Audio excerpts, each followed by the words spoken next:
It's time for the Unnamed SWTOR Podcast, a podcast so good it doesn't need a name. So without any further ado, here's your host, JD. Take it away, Johnny.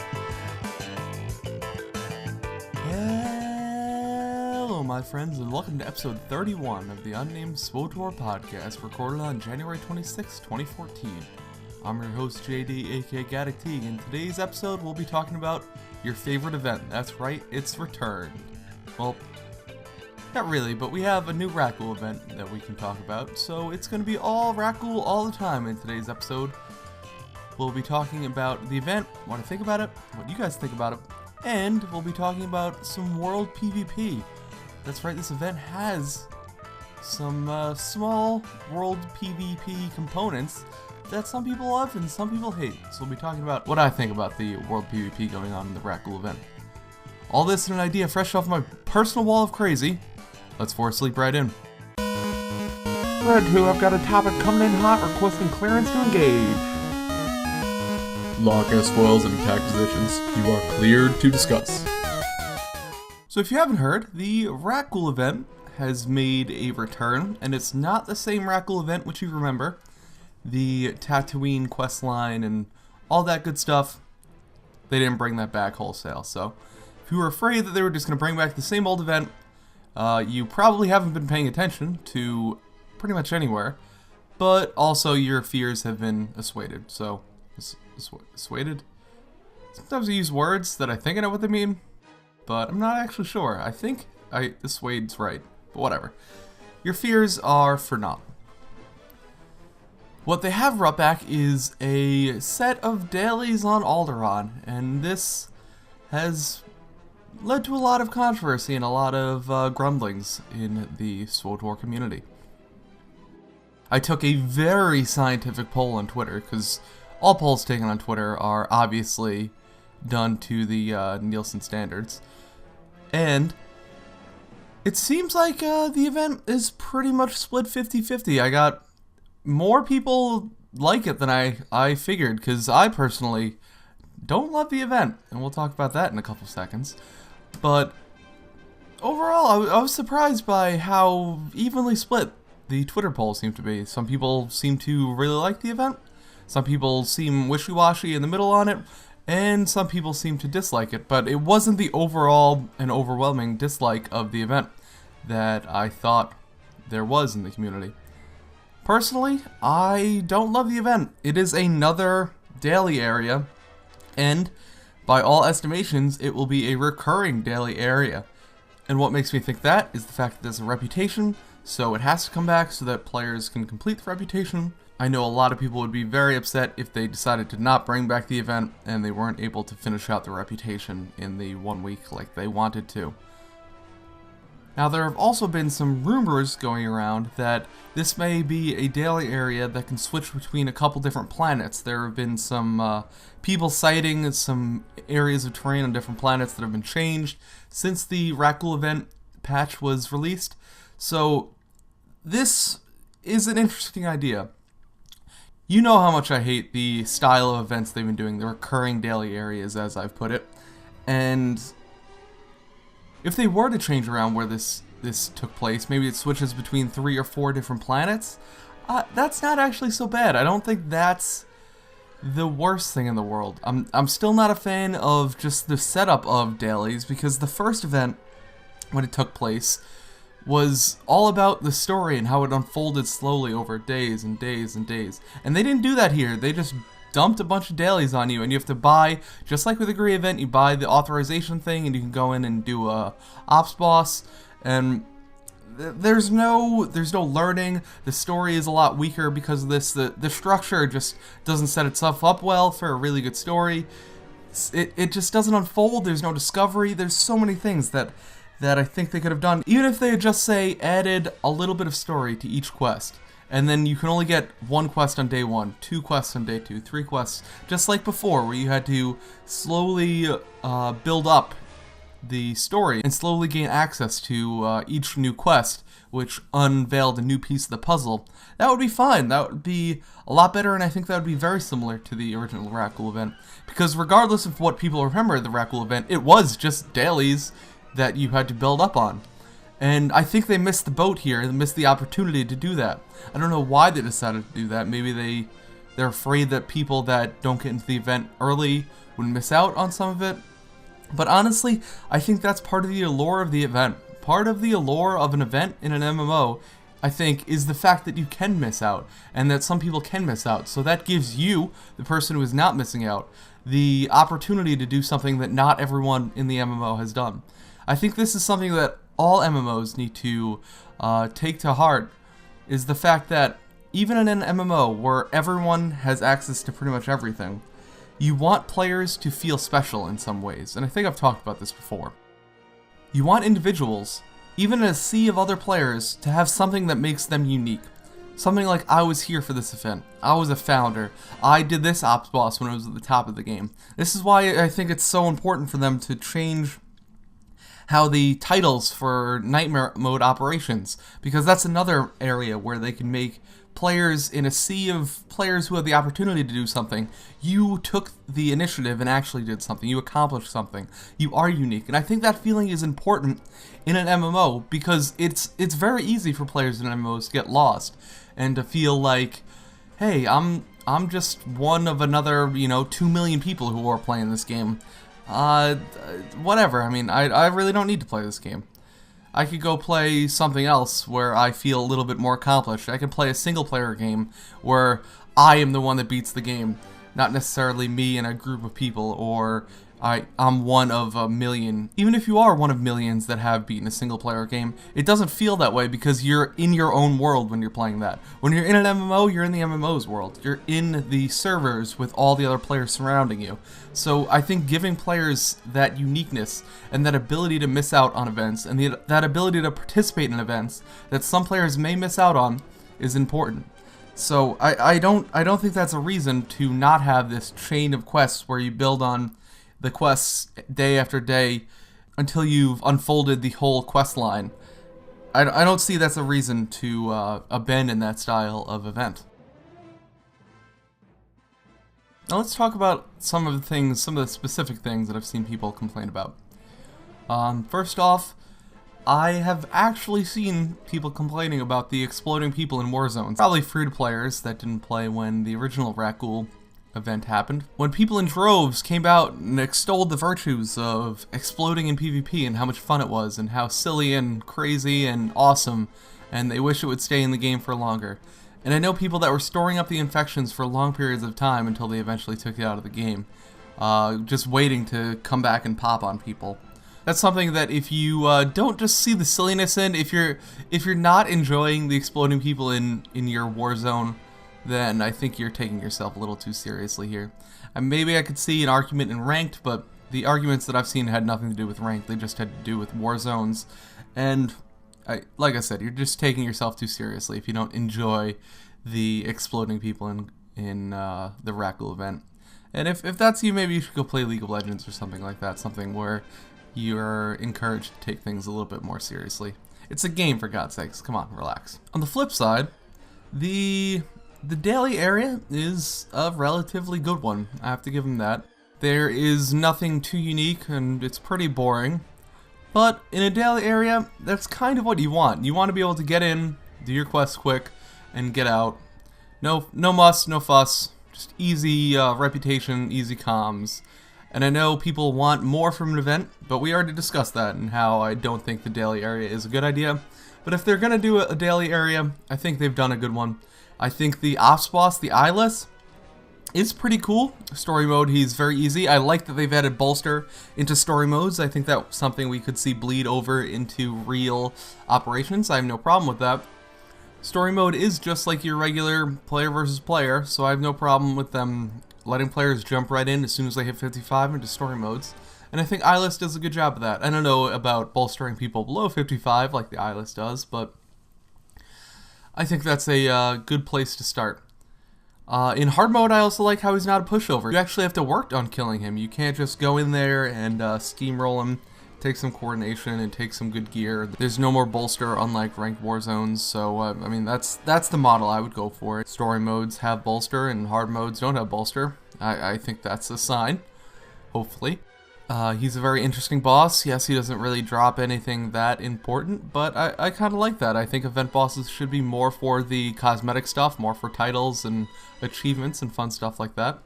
And as I'll talk about in the next segment about World PvP, I have no problem with the World PvP that's going on around Shell Shock or the Lurker, things like that. The Heroic 4 is another little uninspired, just kill 20 of one thing and 3 of another, but it's easy enough to get a group. You can pretty much put together any 4 as long as you have a healer. It's very similar to the Gree event. This event is very similar, strikingly similar in fact, to the Gree event. And I don't know if that's a good thing. I know a lot of people have grown tired of the Gree event, but maybe the fact that this event, we hope, will be changing locations and changing quests, I would assume. I don't think they'll be doing the same exact quests. I would hope that they wouldn't try and do the same exact quests in a new planet and call that a different event. If they just took the spike and put it on, say, Corellia, and you go to the same tunnels, that would be a very big letdown. So let's hope. I mean, I wouldn't put it past them doing that and trying to call it a new event, but I could hold out hope, right? And the final thing I'd like to talk about is the rewards. I personally think the rewards are very cool. I like all the weapons. All the weapons look very interesting and different. Probably a little off the Star Wars beaten track. They're very sci-fi, kind of Star Trek-y, not very Star Warsy. But I think I've learned to look past that and see that they are pretty cool weapons. I like a lot the infected dewback and infected Rakghoul mounts. I think they're awesome. I personally can't wait to get one for myself and enjoy the ride on my infected beast and hope it doesn't explode while I'm riding it. So overall, I am very mixed about this event. I definitely don't like it. I wouldn't say I hate it, but I'm probably leaning more towards hate than like if I had to. If I was forced to give this one a grade, it would probably be a D or an F. So some good things in there. There's definitely room for improvement, which is positive. I hope that they do work on improving the event, especially if they plan on moving it to other planets. I hope they don't just have it done. As far as the data miners go, I don't think I've seen any information about the quests going on other planets. So maybe that means that there is still time for them to work on that. And if they do, I think the one big thing would be to add in the building up of the quests and have a little bit more story behind each quest and have a little bit more of a mystery behind the whole event. And I think that would work well. And in my opinion, I think they have done a pretty good job of setting the GSI up as a possible bad guy in the future. I've talked about that last episode, how I think the GSI makes for a great covert bad guy that could be building up in the game. So that's still there. Who knows if they'll actually go that way, but it's a possibility. And I think we still have a week to go in the event, so if you haven't tried it out yet, go ahead and give it a shot for yourself and let me know what you think. And in the next segment, we'll be talking about World PvP, how it's going on in the Rakghoul event, and how I think it could be improved.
Continuing on with my discussion about the Rakghoul event, I want to focus on something that I think has caused a lot of controversy in the community. So, I want to talk about the World PvP aspects of the Rakghoul event. Now, if you listen to the show for a long time, you know that I personally am not a big fan of World PvP, but I have no qualms with it. I have no problems with people who want to do PvP.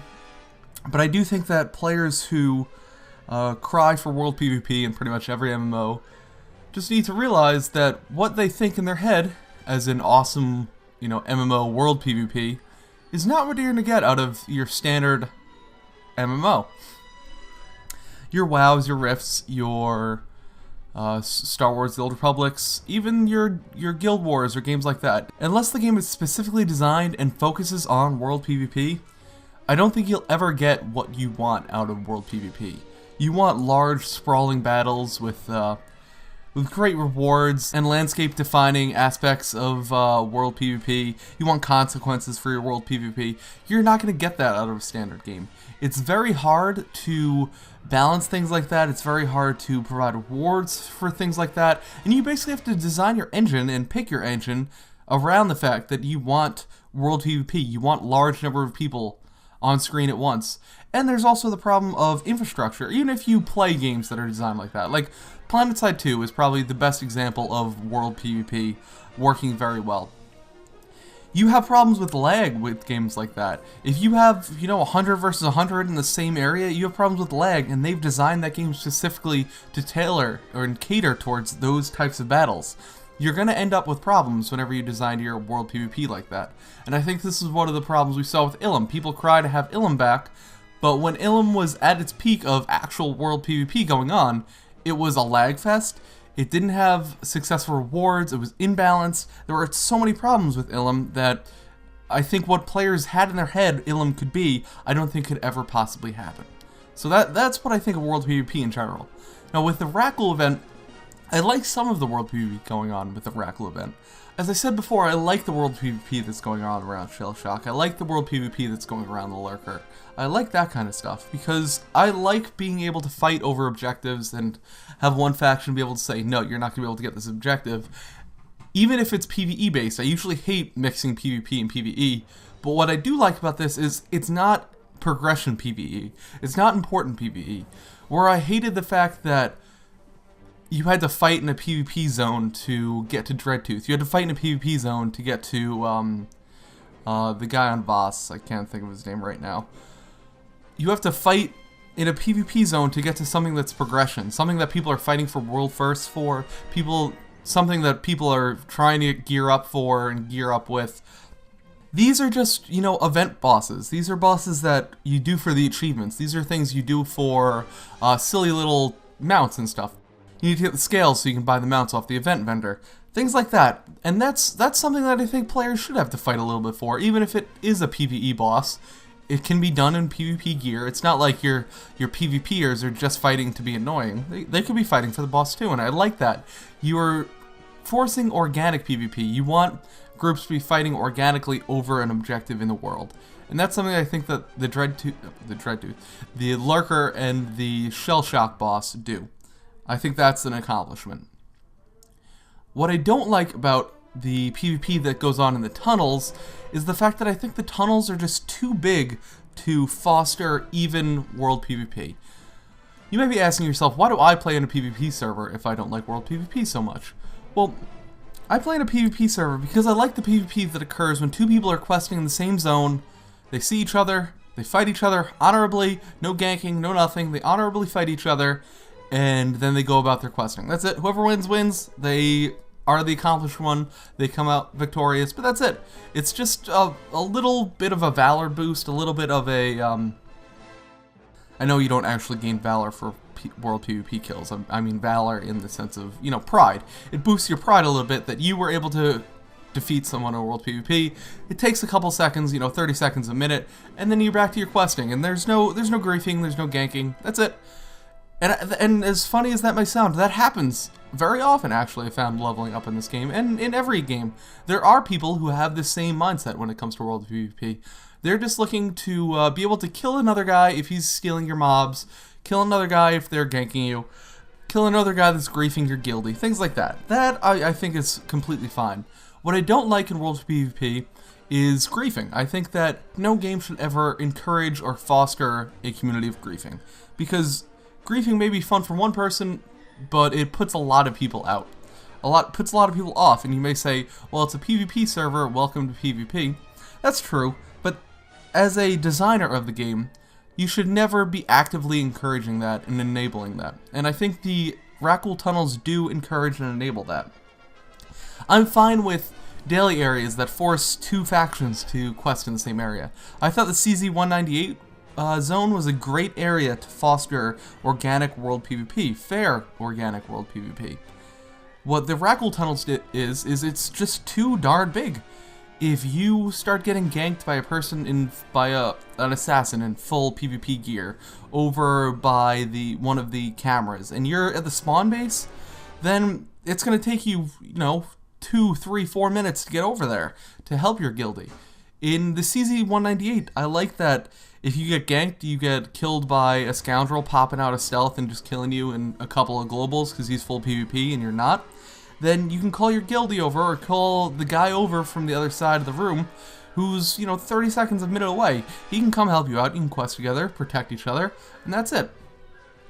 When you spread everyone out across this whole wide zone and across many different instances, all you're really doing is making it easier for those people who are just looking to make people's nights annoying. And some people enjoy and thrive on that, but I think that's something that the game should not be actively encouraging. And I think the size of the Rakghoul tunnels does encourage that. If the Rakghoul tunnels was just that one first area, the first map that you see before you go through the tunnels to where the Rakghouls are and where the eyelets are, if it was just that one area, had a heroic popping off of it, and had the ops group popping off of it, that would be fine by me. But I just think it's too big, it makes it annoying, and encourages griefing. And that's all I have against the world PvP. I think everything else is just fine by me. It seems like the PvP community actually does enjoy doing some of the world PvP aspects. I wish there were some kind of objective or something like that based around more world PvP things. Maybe there could be achievements for killing players around the shell shock or around the lurker. That would be cool. Maybe we'll see that for next time when the event gets changed up, but who knows. That's really all I have to say about the Rakghoul event. Like I said, I think it's a not quite a failure, but it's definitely not a success either. I'm not super happy with it. I'd give it like a 30 or 45% of where I would like to see it. But tell me what you guys think of the event. You can email me at gadicteague.crr@gmail.com or tweet me at gteague and let me know your opinions. When I took that poll on Twitter, I did get a lot of responses, so obviously, like it or hate it, I think this event definitely garners a lot of varying opinions from different people who expected different things out of the event. So email me or tweet me and let me know what you think. And with that, it's time for the Wall of Crazy. What? That's impossible even for a computer! It's not impossible. I used to bullseye womp rats in my T16 back home. They're not much bigger than 2 meters. And today's personal Wall of Crazy topic comes from Chris Mayfield at Darth Baphomet on Twitter. I asked you guys what you would like to see from the next event, or to give me some cool idea for an event. And he says, a PvP event, Hutball Galaxy Cup, like the World Cup of Soccer. Have it in or near Outlaw's Den on Tatooine with a new Hutball map, and I think that's just an amazing idea. When I read that, I was like, oh crap, that's an awesome idea. That's exactly how I said it, by the way. And this is so cool for so many reasons. I think that it ties in really well with the World Cup, if they could possibly do it in time. I don't think that is even within the remote chance or possibility, seeing as the World Cup is coming up in this year, actually in the summer. But I think that idea is a very cool one. I know that people that love Hutball really love Hutball and have been asking for some kind of leaderboard ranking just for Hutball. And I think an event dedicated directly towards Hutball would be really cool. I think they could have like a separate queue for like a Hutball Galaxy World Cup where you just have a Hutball ranking. Would draw players in, a lot of players in, I think, during this event. You can have special Hutball rewards like uniforms or maybe some kind of weird weapon that shoots Hutballs. Something crazy like that would be awesome. I love Hutball, and I think if they supported it more, Hutball could be one of the prime features of Star Wars The Old Republic, especially in the PvP sense. So thank you, Chris Mayfield, for your awesome idea. I really hope that we see something with Hutball. We know that Quest Map is coming soon, we think. But the more Hutball, the better, in my opinion, because I personally love Hutball. Last week, I had a Taunfaun code giveaway, and all I asked for you to tell me was your favorite bad guy on Twitter, and no one responded. So no one gets this Taunfaun code. I am ripping up this Taunfaun code here. Yep, ripped up. No more Taunfaun code for you. But next week's Taunfaun code giveaway, I will be giving away a fresh Taunfaun, because I have plenty of them here. But the blood of that last Taunfaun is on you guys for not participating. You can give them away. I don't care. If you have one, you can get one to give away to your guildies, your friends. So all you have to do for this week's Taunfaun code giveaway is tell me. And all you have to do is say, like, dislike something. It could be a one-word answer. You have to do it at GTEAG and with the hashtag Taunfaun. You have to tell me what you think about the new Rakghoul event. Do you like it? Do you dislike it? Just one word is good enough, but if you want to give me a sentence or an explanation, that's fine too. With the hashtag Taunfaun at GTEAG, and I will pick a random winner for next week. Also, if you would like to email me topics for next week, I have a feeling that next week's going to be kind of a down week. The event's going to be ending. We probably won't have much information about what's coming next. So if you'd like to give me topics to conversate about, you can email me, gadicteague.crr@gmail.com, or you can tweet me at GT with any topic suggestions that you'd like to hear me cover. And I think that'll about do it for today's episode. As always, if you'd like to contact me, as I just said, you can send your questions, comments, and concerns to gadicteague.crr@gmail.com, or you can tweet them to @GTEAG on Twitter. Make sure to subscribe on iTunes to get your weekly podcast updates. And if you're new to the game or thinking of resubscribing, I've provided my refer a friend link in the show notes, so if you'd like a little added incentive to come back, feel free to use it. You can check out my website, gadicgaming.com, where I post all my videos, my podcasts, any musings that I have on gaming in general. And I hope you've enjoyed this episode of the Unnamed SWTOR Podcast. This is JD, signing off.